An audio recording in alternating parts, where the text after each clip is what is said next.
DJ వరమా లేక శాపమా? సంగీతం వలన ఆరోగ్యం బాగుపడుతుందని నిపుణులు చెబుతున్నారు. అలాగే ధ్వని తీవ్రత ఎక్కువైతే ప్రాణానికి ముప్పు అని కూడా వారే చెబుతున్నారు.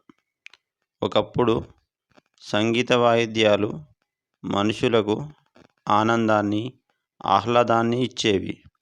ఇప్పుడు టెక్నాలజీ పెరిగిందని సంతోషించాలో, మనకు మనమే ప్రమాదాలను కొని తెచ్చుకుంటున్నామని బాధపడాలో అర్థం కాని స్థితి. డీజే బరత్లలో అక్కడక్కడ జనం అకస్మాత్తుగా డ్యాన్స్ చేస్తూ పడిపోవడం, వెంటనే మరణించడం దీనికి ఉదాహరణ. డీజే వైబ్రేషన్ తీవ్రత ఎక్కువగా ఉంటే ఇండ్లు కంపించడం, ఇండ్లలోని వస్తువులు కింద పడడం మనం తరచూ చూస్తున్నాం.